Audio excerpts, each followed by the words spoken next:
What is a candle flame really made of? I'm at the Palace of Discovery in Paris to do an experiment that beautifully demonstrates the answer. Ce conducteur-là sera chargé négativement, d'accord? Par ce phénomène qu'on appelle l'influence électrique, celui-ci sera chargé plus. Okay, so we're turning on an electric field here. You can see that the flame is spreading Yeah. out. Quel est le voltage ici? Il doit être à peu près 20 000. 20 000. On voit bien tes papillons ou non? Oui? Papillon? Papillon, ça fait comme Oui, ça. oui, oui. Comme un papillon. Oui. That's very cute. It's like a butterfly. Alors la flamme, c'est un plasma. C'est un milieu totalement ionisé. And you can see that the flame has two separate pieces to it now. One is going towards the negative plate, and those would be the positive ions, and the negative ions will be going towards a positively charged plate. So we see the flame kind of flattening out. But if that didn't convince you that a flame contains ions, then check out part 2 of our experiment where we compare the conductivity of a flame to the conductivity of air, which is normally a pretty good insulator. It requires about 10,000 volts to break down a centimeter of air. So right now, this plate is at about 10,000 volts. You see that the spark is only a little. But if I put it around the flame, we'll see if we can get a bigger spark to happen. Look at that. Yeah. Because the flame has those ions in it, it means that we can break down a greater distance of air because there's greater conductivity.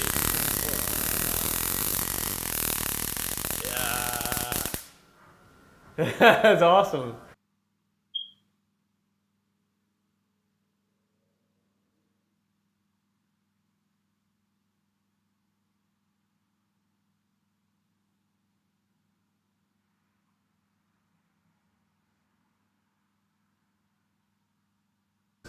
Now, while some may argue that a flame is not truly a plasma because it's not hot enough and it doesn't have a high enough density of ions, one thing is for sure, it does contain ions which have important electrical properties which can be demonstrated if you have a strong enough electric field. Regarde.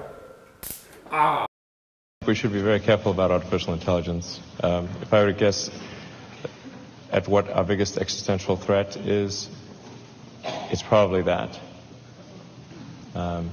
So we need to be very careful with artificial intelligence. I'm increasingly inclined to think that there should be some regulatory oversight maybe at the national and international level, just to make sure that we don't do something very foolish. I mean, with artificial intelligence, we are summoning the demon. You know all those stories where there's the guy with the pentagram and the holy water, and he's like, yeah, he's sure he can control the demon. Didn't work out. I take it there will be no HAL 9000 going up to Mars. HAL 9000 would be easy. It's way more complex than, I mean, you would put HAL 9000 to shame. Yeah. Sounds like a puppy dog. I had a conversation yesterday with somebody, Melissa from TrueStream Media, and she sent me a chart, and I thought it was really odd that the chart was sigils. Here follows a list of several demons and their sigils of summoning. So this is how the seriously misguided people protect themselves in their minds and try to get hold of what they probably think are angels or dark forces. I don't know.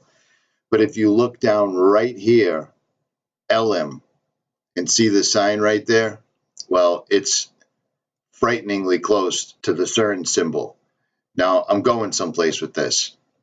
This is a long one, and it may not make all that much sense.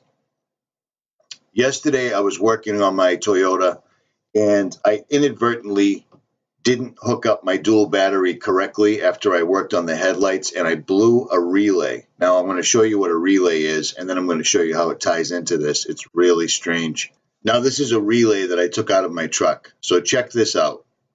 That's what it looks like. That's the inside of a switching relay for an automotive to make electricity travel in the appropriate fashion at the appropriate appointed time when you flip the switch, something to that effect, so forth and so on. But Melissa sent me that chart yesterday, and I'm looking at that, and this just happened yesterday, and it's a very odd thing that I even broke this because I'm very well versed in what I'm doing. I inadvertently forgot to connect something back in, but the reason I'm showing you this is look at this, and then look at these diagrams of angels, of fallen angels.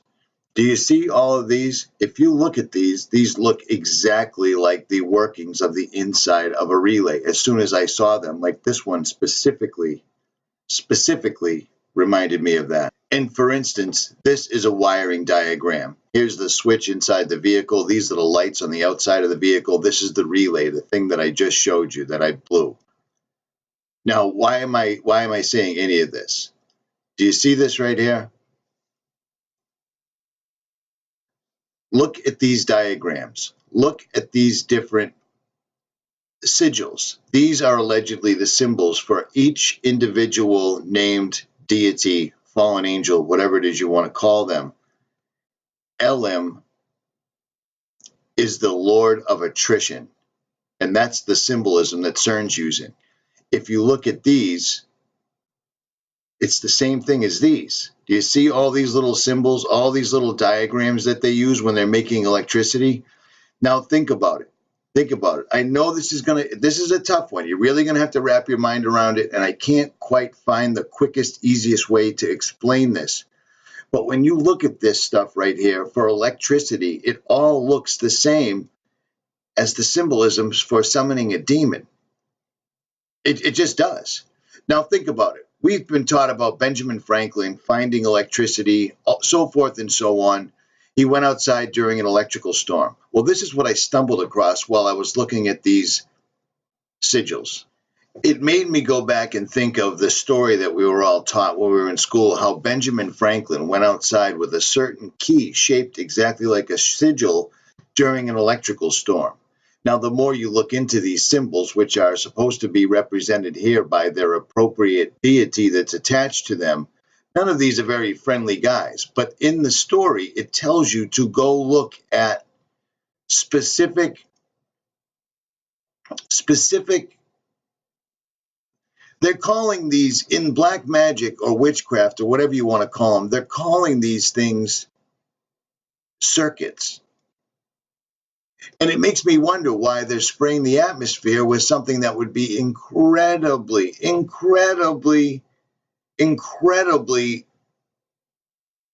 easy for electricity to travel through. They're filling it with heavy metals in the entire atmosphere as well as plasma, which may be one and the same. I don't really know, because who knows what's really going on up there. Anybody that says they do doesn't, because we're all just guessing.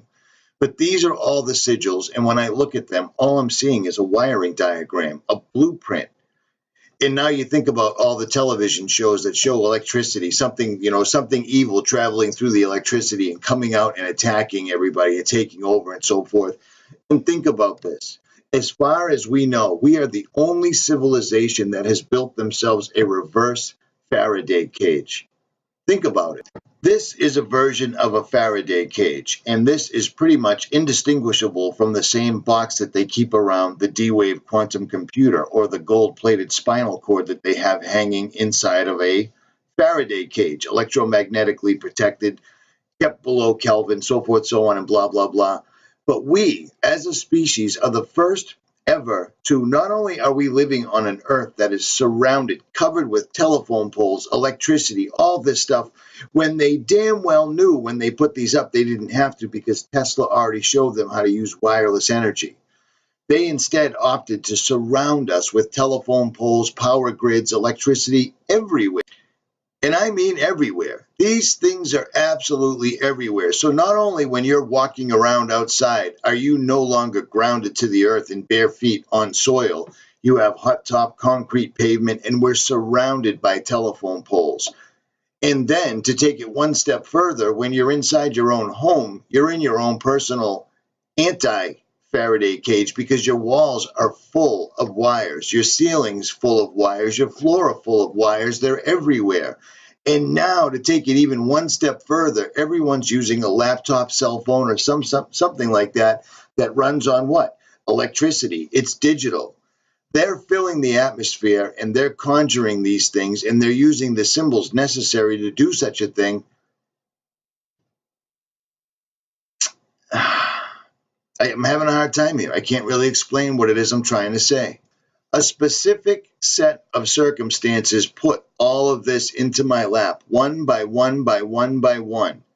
And I'm trying to explain to you, but I can't really find the words to they have literally surrounded us with a superhighway for demons to travel through. How's that?